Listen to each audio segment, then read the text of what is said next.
It's a story that makes your blood boil.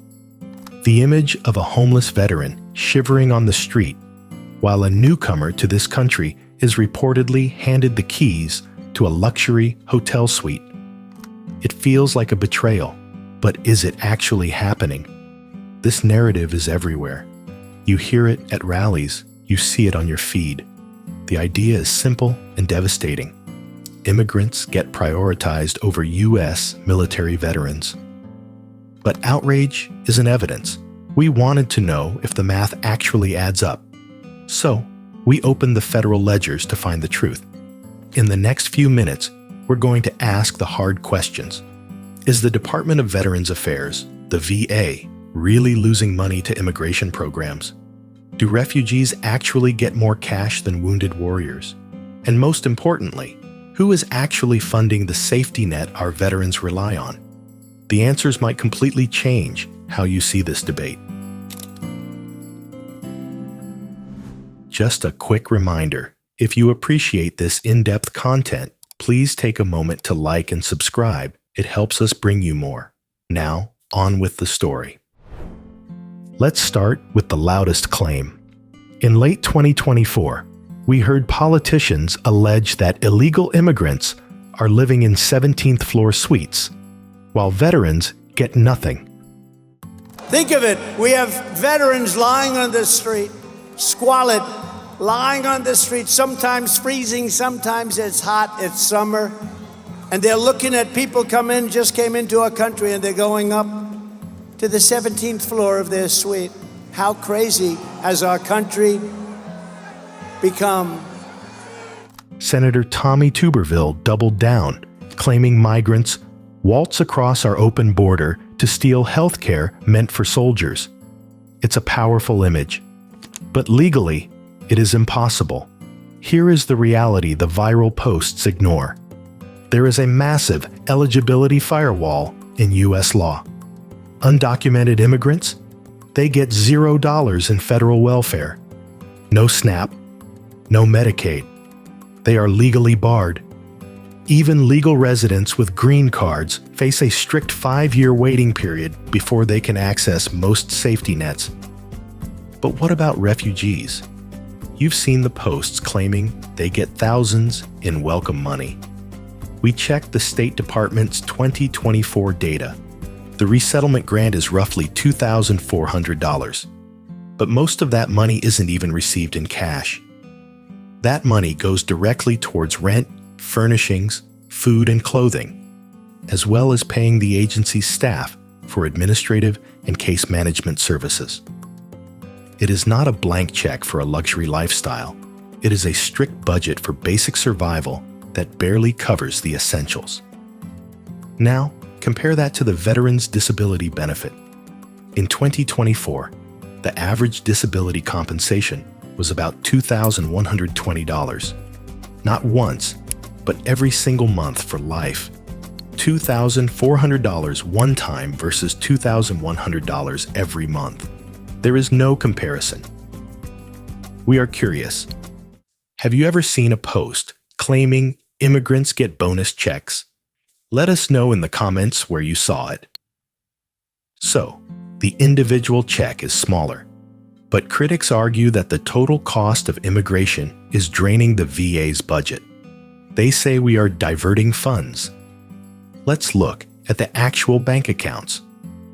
We pulled the fiscal year 2024 budgets for both sectors. The total budget for direct refugee aid via Health and Human Services was $871 million. Now, look at the Department of Veterans Affairs. Their budget was $325 billion. That is not a rivalry. That is a rounding error. The VA budget is roughly 370 times larger than the Refugee Aid budget. In fact, since 2020, funding for veterans hasn't gone down. It has exploded. The VA budget grew from $217 billion to $325 billion. That is a nearly 50% increase in just 4 years. If veterans are being left behind, it certainly isn't because the government stopped writing checks. But wait, If the budget is up 50%, why are veterans still waiting months for appointments? This is where the blame the immigrant narrative becomes dangerous, because it distracts us from the practical reality. A blistering August 2024 report from the VA Office of Inspector General found the actual bottleneck. It identified severe staffing shortages across the system. Specifically, 86% of VA facilities reported they simply couldn't find enough medical officers to hire. Think about what that means. The problem isn't that the funds were sent somewhere else.